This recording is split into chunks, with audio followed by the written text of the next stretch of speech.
The teaching text today is from Luke 1, 8 through 17.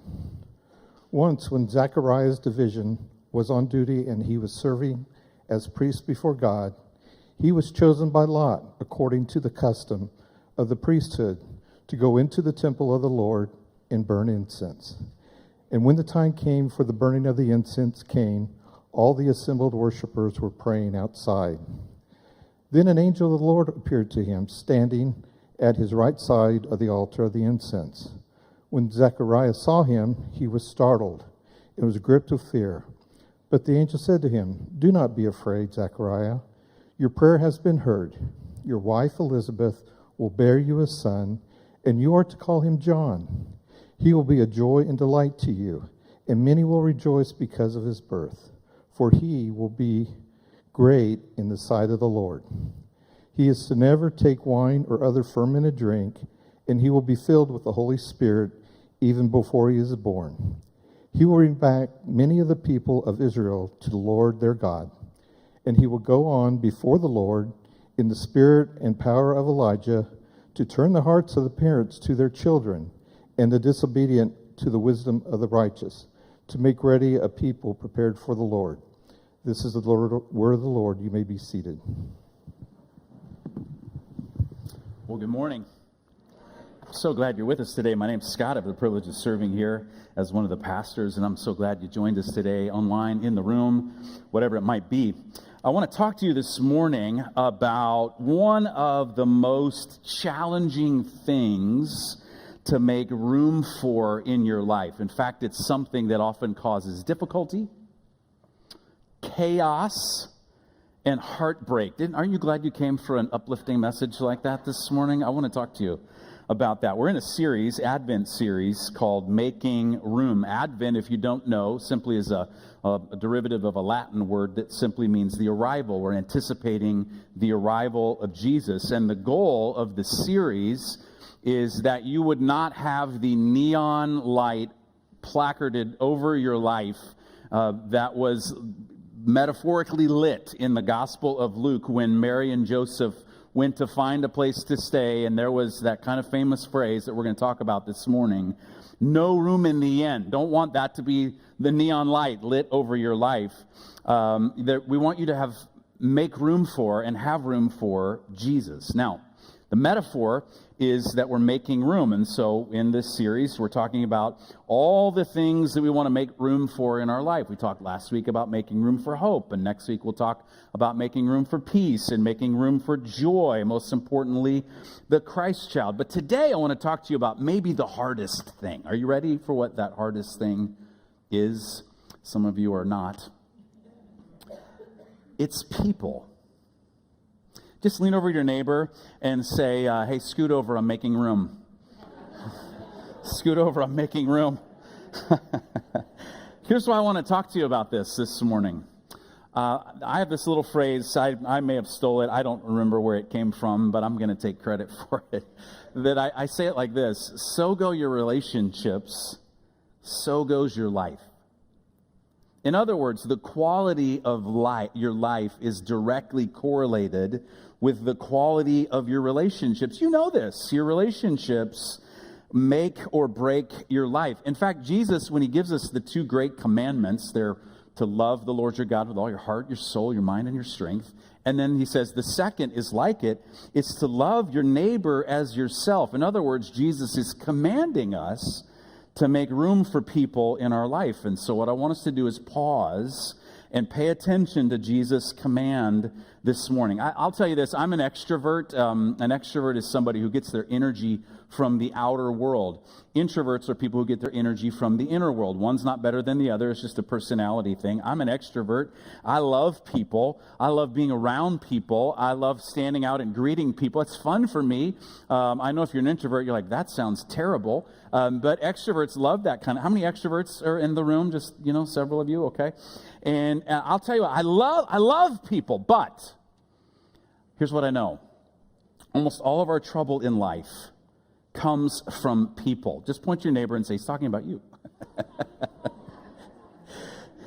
So how in the world do you become a person who is able to make room for people. I want to give you 3 shifts that you're going to need to make this morning. And I want to just help you as your pastor. I want to help you improve your life and improve the relationships in your life. So 3 shifts that you and I are going to have to make if we want to be the kind of people who make room for people in our life and see the quality of our life go up. Are you ready?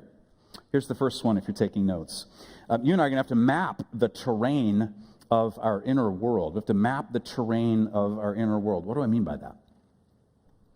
I know that Christmas has the ability, for whatever reason, to open up the cracks in our lives.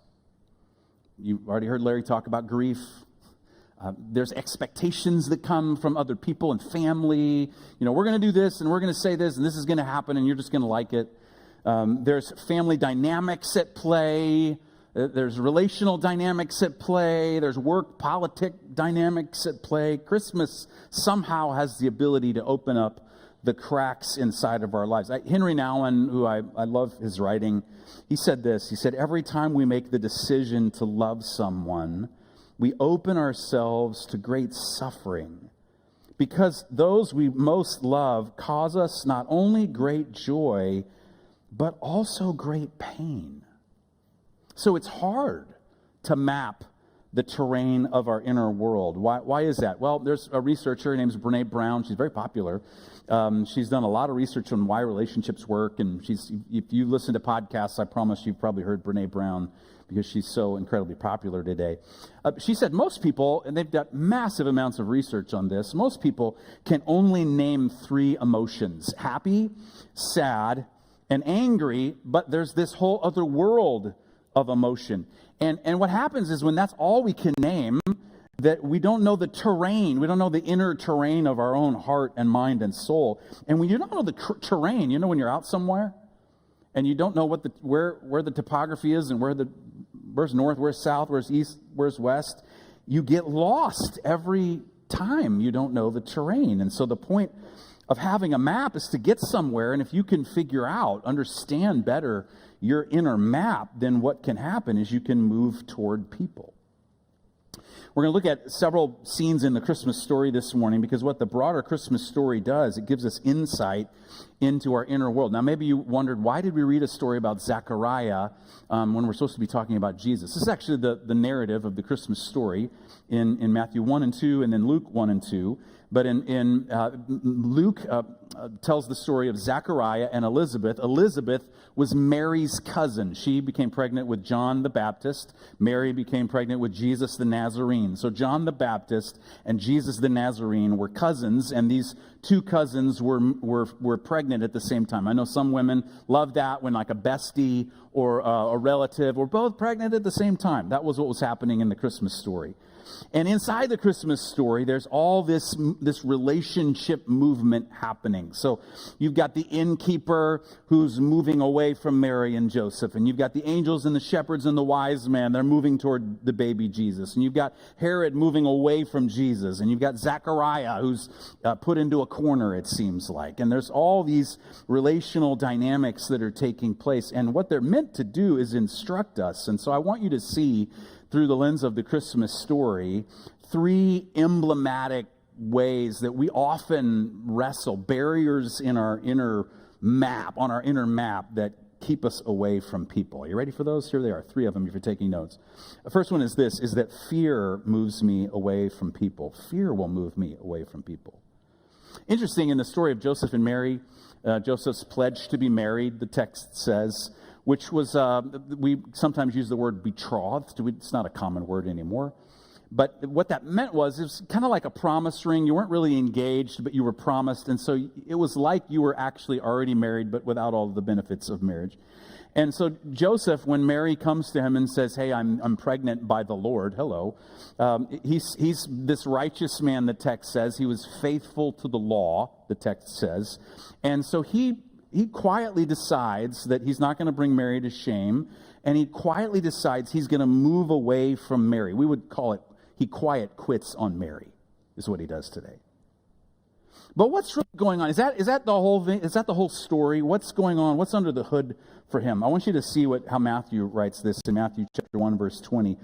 After Joseph had considered this, an angel of the Lord appeared to him in a dream and said, Joseph, son of David, do not be, what is the word? Afraid to take Mary home as your wife, because what is conceived in her is from the Holy Spirit.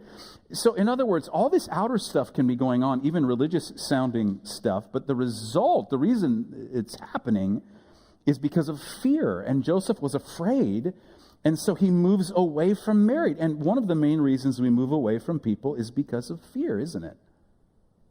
It's fear of how we'll look. It's fear of how we'll feel. It's fear of what they'll say to us or what they'll do to us. Fear of how we'll respond. We're not sure how we'll respond in the moment, and so we're afraid. Let me show you the power of fear. Here's one of the descriptions the angel says to Joseph about Jesus. He says, all this took place to fulfill what the Lord had said through the prophet. The virgin will conceive and give birth to a son, and you will call him Emmanuel, which means God with us. It's beautiful, beautiful Christmas text, isn't it? And we are like, yeah, God's with us. Jesus is with us. And we nod our heads along, and we go, yeah, God, we accept that God is with us, but here's what the power of fear.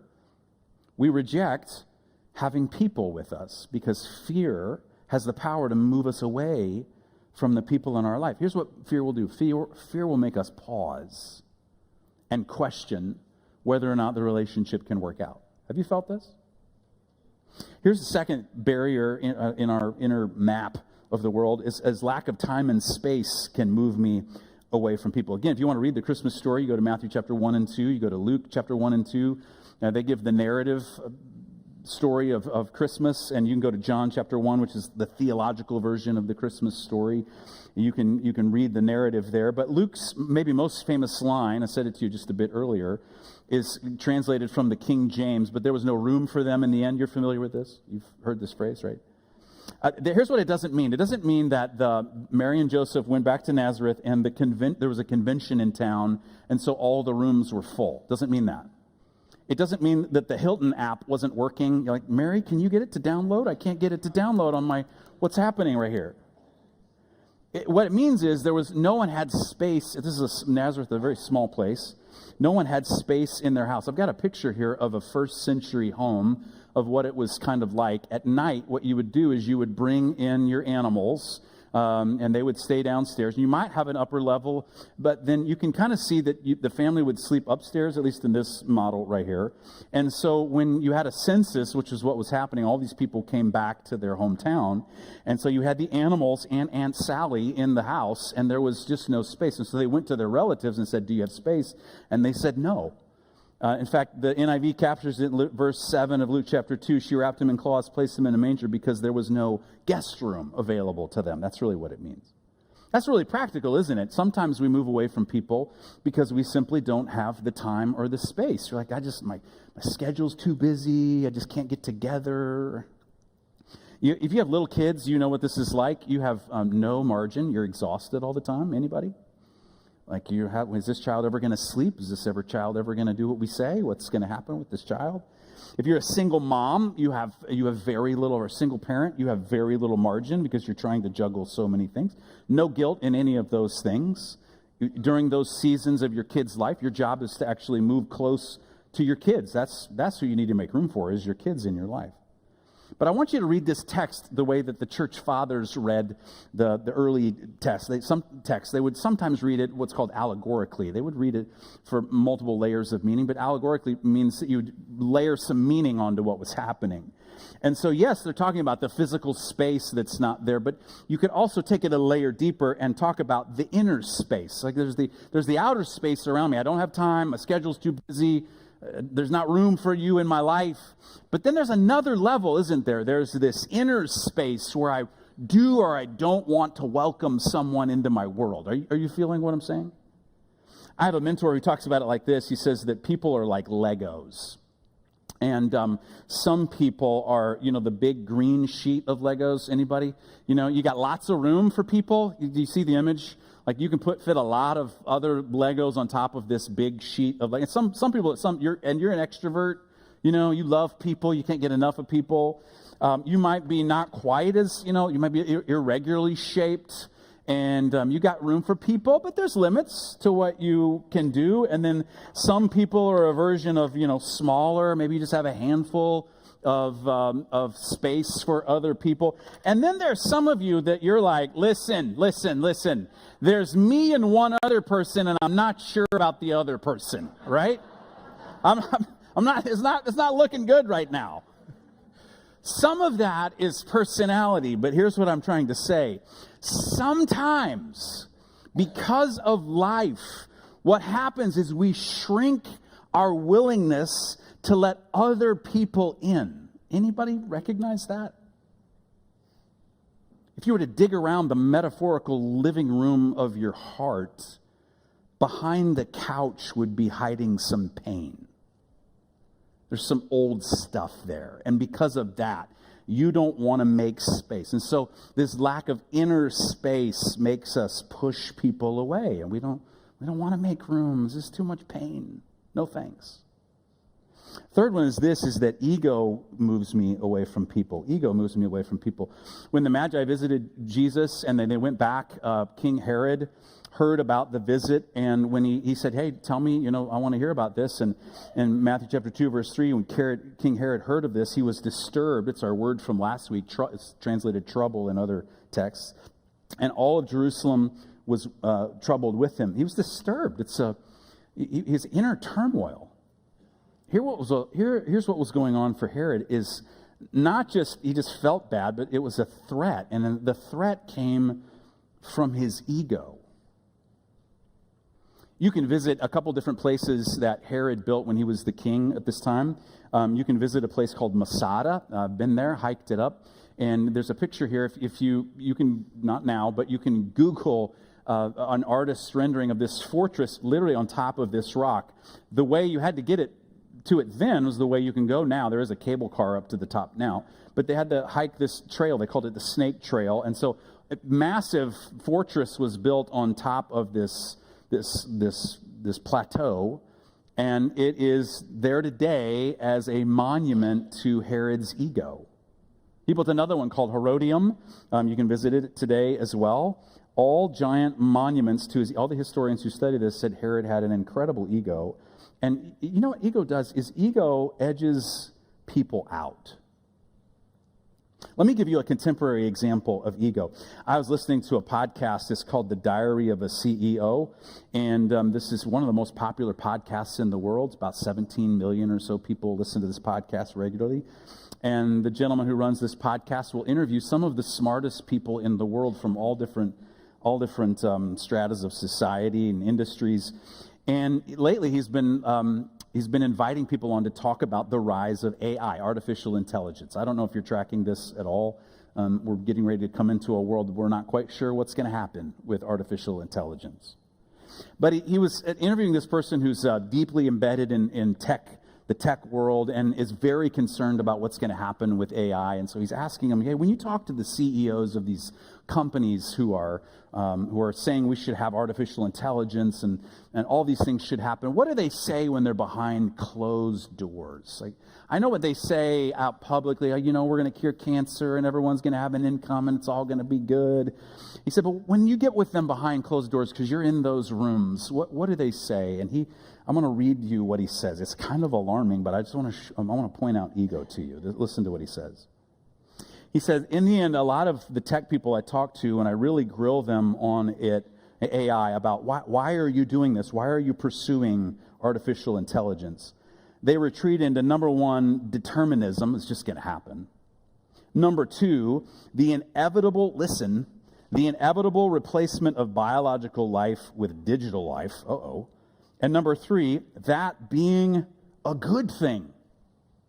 Anyways, at its core, it's an emotional desire to meet and speak to the most intelligent entity that they've ever met.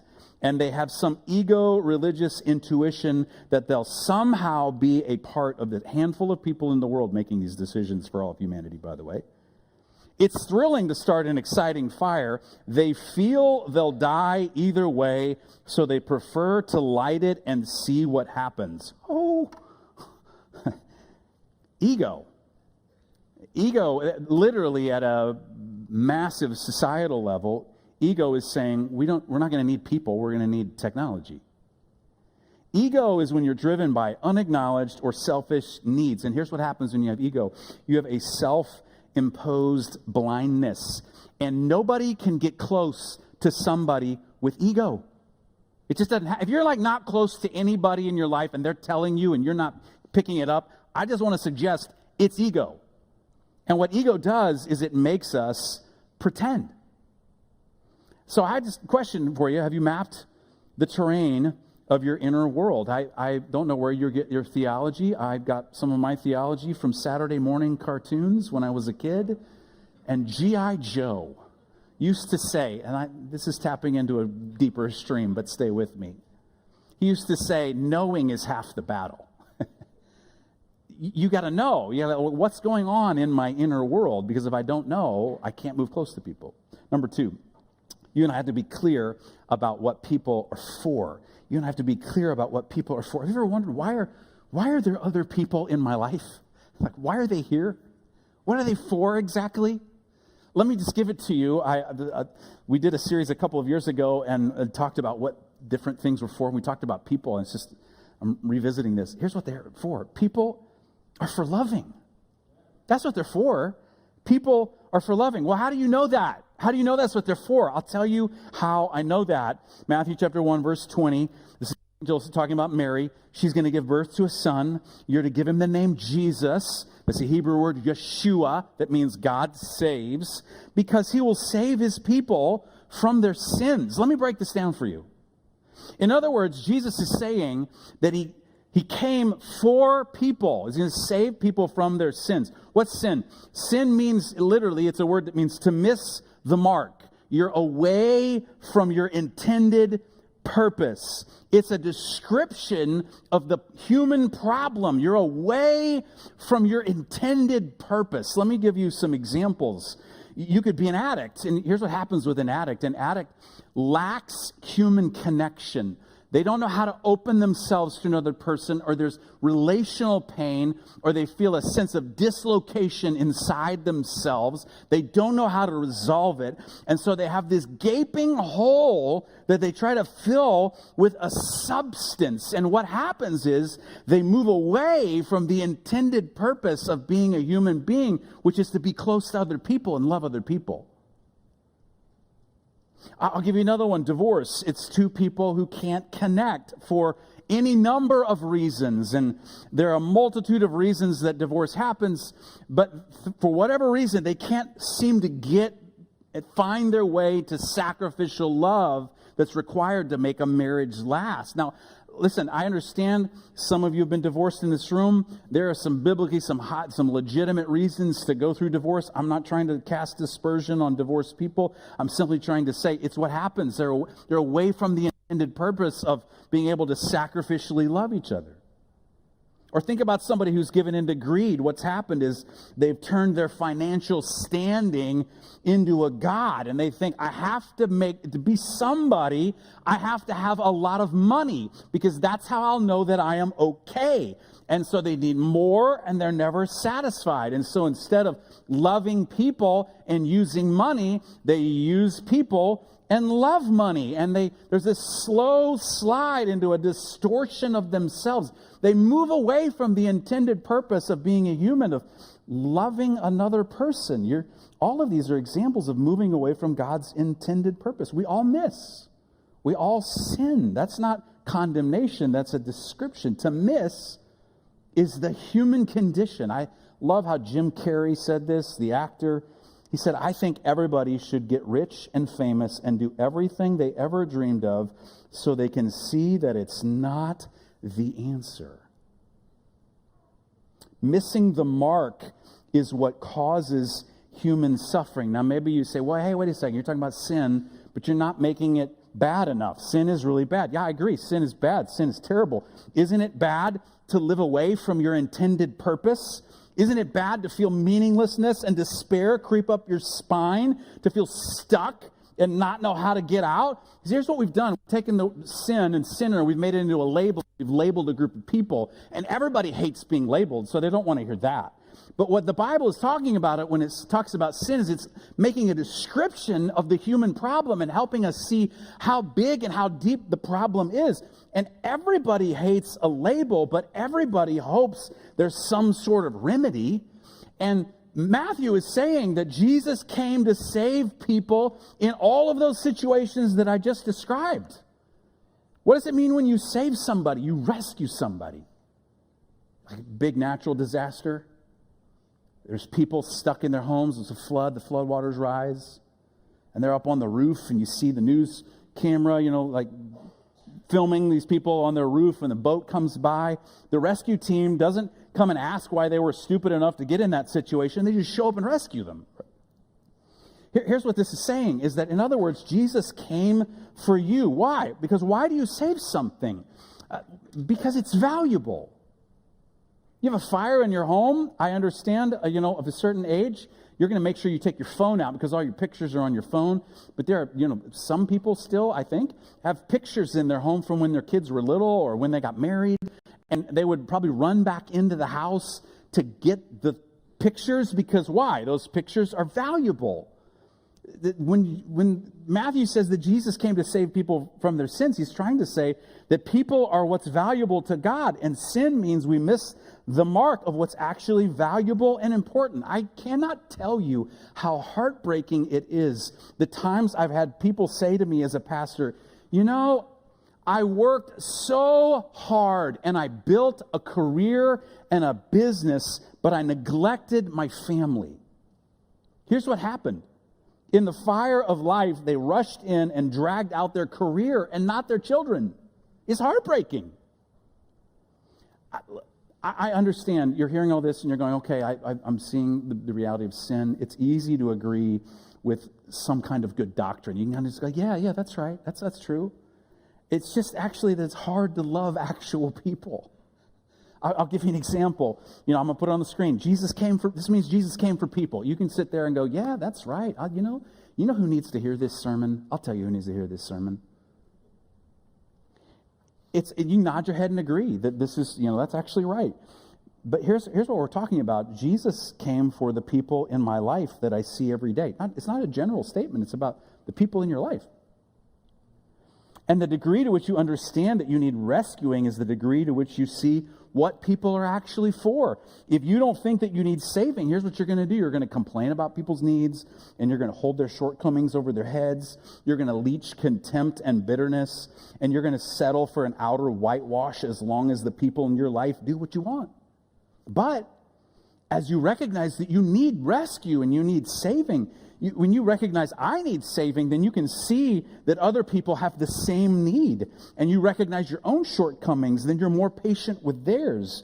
And you see that you're a recipient of grace, it makes you more able to extend grace to them. What are people for? People are for loving. That's what they're for. That's why they're in your life. Here's the third thing, is you and I, we have to become a for person. What do I mean by that? Become a for person. Did you catch this in Matthew chapter 1? He'll bring many of the people of Israel to the Lord their God. He'll go on before the Lord in the spirit and power of Elijah. This is describing John, to turn the hearts of the parents to their children and the disobedient to the wisdom of the righteous, to make ready a people prepared for the Lord. This is the angel saying to Zechariah, here's what your son John the Baptist is going to do. Here's what he's going to do. And John prefigures the ministry of Jesus, and John just does in advance of Jesus what Jesus does. John's just an example of what the gospel does. Here's how the gospel works. The gospel, the good news? The gospel is this, is that Jesus reconciles people to God. That the cross is the instrument, God's instrument of reconciliation and redemption. When Jesus' arms are on the cross, he is saying to the world and to you, I love you this much. Did you catch the words there? To bring back many of the people to the Lord, to make ready a people prepared for the Lord. You and I are meant to be reconciled to God. God bought you. God paid for you. You're like the Christmas gift that God bought and is now going to give back to the world. And then the gospel works like this. God reconciles you to himself and then wants and expects for us to reconcile people to people. You catch the other phrase there? To turn the hearts of the parents to the children, the disobedient, the wisdom to the righteous. In other words, to make room for people in your life.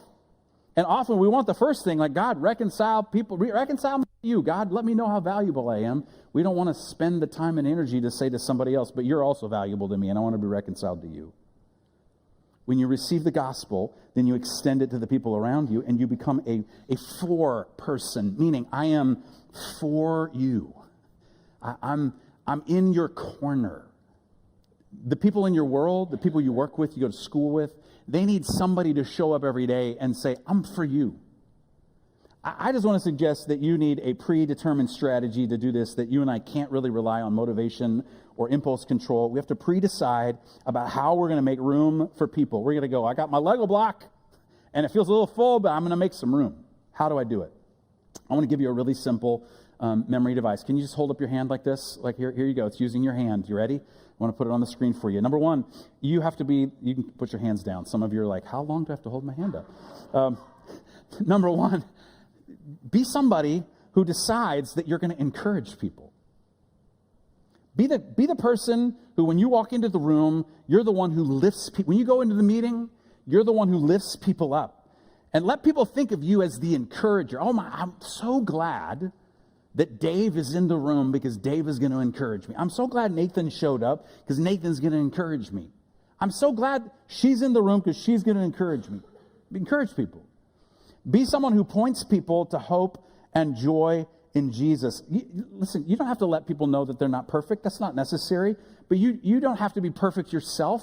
But you can point people in the direction of hope and joy. You can point people in the direction of the God who loves them. Did you know that you were made for so much more? I know you're struggling right now, but there's hope and there's joy. I just want to let you know there's more. And I know about it. I love to talk to you about it. You point people to hope and joy in Jesus. And now this, dangerous, I understand. This finger, it is connected to your body. We use it in a negative way. What if we flipped that and we used it in a positive way and we said, I'm going to be the person who, instead of cursing people, blesses people. The words that I speak are going to speak hope and life and goodness and joy and blessing over people. You know what bless means? It's where, in the New Testament, it's where we get our word eulogy. It means just to speak good words over people. I'm going to say good words over people, even when they don't deserve it. Then this covenantal finger, right? This is where your ring goes, is on this finger right here. You're going to move close to a few people. I'm not telling you that you can be all things to all people. You cannot. You have limits, just like I have limits. But you can be someone to a few people. Move close to a few people. You can't do everything for everybody, but you can do all of those things for a few somebodies. Like, move close to a few. Who are the people that know what you're going through? I'm not just talking about the person you're married to. If you're married, like, who are the people who they just really know where you're struggling? They're aware of the difficulties. Do you have those people? Move close to a few. And then pass this finger right here, the vulnerable finger. Look out for the vulnerable. The least of these, Jesus called them. The people with no power. The people with no agency.